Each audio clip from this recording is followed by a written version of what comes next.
So Nike just partnered with one of Nashville's most well-known restaurants to create this. And oh boy, it's nice. Slim and Husky's, a local pizza chain here in Nashville, just got their very own shoe. It's all a part of Nike's celebration of historically black colleges and universities here in the United States. They wanted to create a shoe for some of these schools. And so when it came time to putting a shoe together for Tennessee State University, they turned to former alumni who are now the people behind Slim and Husky's. Everything down to the tiger stripes, to the color scheme, to the 1912 that's embroidered on the front of the shoe. Well, that's all TSU. And there are also elements of Slim and Husky's. Nike released the shoe on November 10th, and they sold out in 3 minutes. Apparently, that's one of the fastest shoe sales, I guess. How would you even describe that? Apparently, that's one of the fastest times that they've ever sold a collab, which is just wild to think about. HBCU, TSU, Slim and Husky's, Nike. Love it. That said, my hope is that they set aside, a pair, 11 and a half, in case you're listening. James, you want some too? Sure. What you need? 9.5. James needs 9.5. If you've got it, just let us know. We're not saying you have to, okay? Obviously these things went fast, but if you got a couple pairs, Christmas is around the corner. Here's the question, okay? Is Nashville a victim of its own success? Because there's some restaurant owners around the city that seem to think that's the case. Listen, we know the city is a much different place than it was just 20 years ago. I mean, look at the skyline, for example. But Sarah Gavigan says that we are experiencing a restaurant recession. The recession is here, whether everybody wants to say that Nashville is recession-proof or not, it isn't. Now, what does that mean? So a restaurant recession is essentially restaurants are having a tough time keeping up with the changing markets, right? Not only that, but rents are becoming more expensive. Anyway, Sarah owns Otaku Ramen. Do you? Sarah Gavigan? You know her? I worked with her a while ago.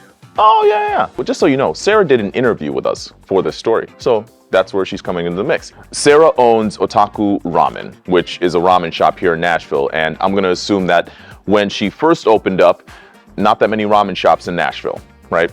Now, there's quite a bit of different ramen shops. We were just talking about that the other day. There's places everywhere around Nashville. She has a couple locations in West Nashville and East Nashville, but she's worried that the rising rents are only getting worse for not only herself, but a lot of other business owners around the city. She's lived in different places around the country. She lived in Los Angeles for about 20 years, and she said she saw a lot of the same things that happened in Los Angeles now creeping their way into Nashville. And listen, Nashville is not Los Angeles, but we're starting to see a lot of the same stuff in terms of restaurants becoming more expensive, rent becoming more expensive, more people living in Nashville than ever before. I think that overall, it's just really sad to see that the startup mentality will be gone. The only people that will be able to afford to open restaurants here are private equity. Ironically enough, a lot of people going from Los Angeles to Nashville, California to Nashville. So maybe that's part of it. So what happens when all of that takes place? Restaurants have to find a way to keep up. And that means they raise the prices for their foods. I mean, that's going to play a factor.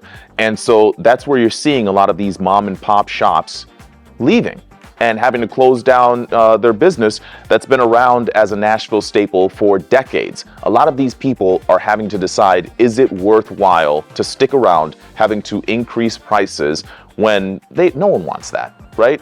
And they definitely don't want that to be their lasting memory. At one point, we were talking about how the pandemic may have been the main culprit. I mean, it's an easy thing to lay all of this on, but I think the pandemic was the gasoline to the fire that was already lit. And so now we're seeing restaurants having to deal with what happened after the pandemic. And, Sarah's saying we may be in for what she's calling a restaurant recession. Metro Nashville Police just reinstated 4 out of 7 officers who were put on administrative assignment after images of the Covenant School shooter's writings were released to the public. They actually told us at the time that this wasn't considered like a punishment or anything. This was just a part of their investigation, that they would put these officers on administrative assignment while they investigated what happened. You may remember a couple weeks back, a conservative talk show host released 3 images from a notebook that belonged to the Covenant School shooter. Police told us that this was just a fraction of all of the stuff that they found at the Covenant School shooter's home. That means that there might be a lot more context out there that we just don't know about. And so police told us that if you were to go through all of the writings that the Covenant School shooter had, chances are you're going to find hateful language about practically everyone. And this is coming from someone who clearly showed signs of mental instability. Figured that this person was, had some mental health issues, had some anger issues. I mean, I think that's bore out. I think that anyone that engages in an activity like this has to be very cold, very callous. I think that's in these writings as well, just a very matter of fact. So we chose not to share any of these writings, and come to find out that the people who are responsible for leaking this information to this talk show host, well, they're facing serious consequences. Not only that, but think about it. These writings are tied up in court. The families of the victims have said that they don't want any of these writings released to the public because there's some very sensitive information in there. Not only are there schematics for the building, but we're talking about kind of a how-to for committing such a terrible crime. The damage done today is already significant, and I'm worried it's only going to grow. We even heard from the shooter's parents who said they also don't want these writings released anywhere. And so this is stuff that is tied up in court right now, that some of which was just made public. So there's a lot going on. There's a lot of moving pieces here. The bottom line is police are still investigating to figure out how these images went from police to a talk show host. A Nashville mother says she tried to get her son help hours before he became a murder suspect. Kenneth Beach is a suspect in the shooting death of his best friend, but Kenneth's own mother says that she tried to get her son help over at Centerstone Mental Health. That's where she says that they took one look at her son and says that he was suffering from a manic episode, but instead of taking him to the mobile crisis unit, they set up an appointment for the next day. Kenneth never made it to that appointment. In fact, right now, he's sitting in jail. Sway looked at me and said, I would never, ever turn my back on him. I love him to death. Not knowing that 12 hours later, Sway was going to be the death.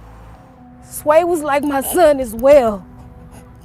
So you just don't understand how I feel. It's like I've lost 2 sons.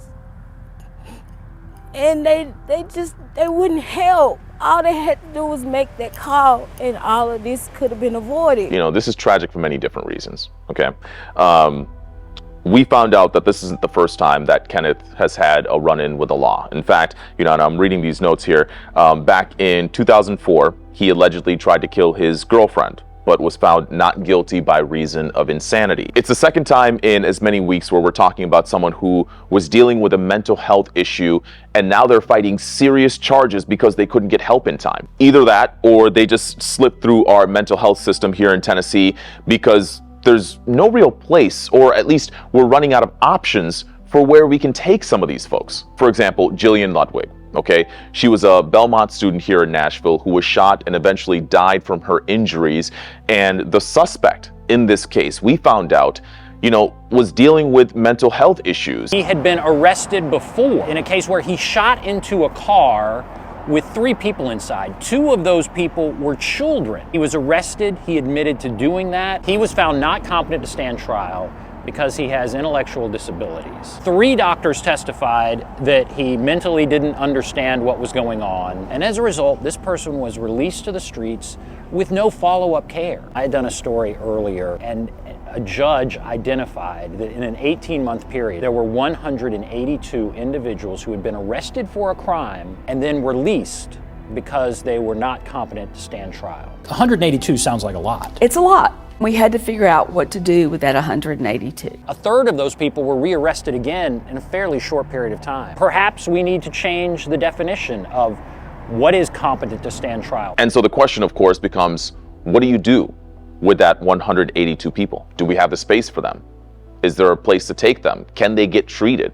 You know, can they be reacclimated into society? Well, of those 182 people, we're talking about these two folks who allegedly went on to commit other crimes. So Ben posed the question, okay, do we need to rethink how we define incompetent to stand trial? Speaking of News Channel 5 Investigates, our very own Phil Williams was just honored with the John Chancellor Award for Excellence in Journalism. This was over in New York. I'll be honest, I thought they just made up an award, you know, to give to a very deserving person in Phil, of course. But come to find out, this is a very prestigious award named after the longtime NBC anchor John Chancellor. Every year, they give this award to, you know, a journalist around the country who shows, and let me just read this real quick, courage, character, and integrity for cumulative professional accomplishments. It's very official. Not only was Phil given a medal,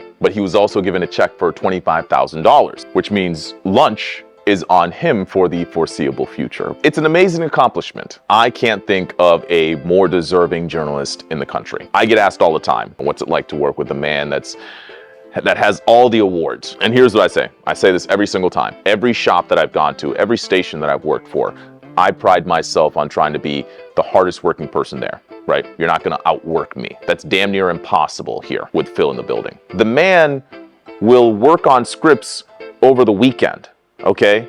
And then come back Monday, ready to put these stories together. I've seen him rewrite scripts for months at a time, you know, before it really fit his expectations. The other thing about him, right? I can just go on and on about this guy, but the other thing about him is that when he latches on to something, he doesn't let go until he sees it through, okay?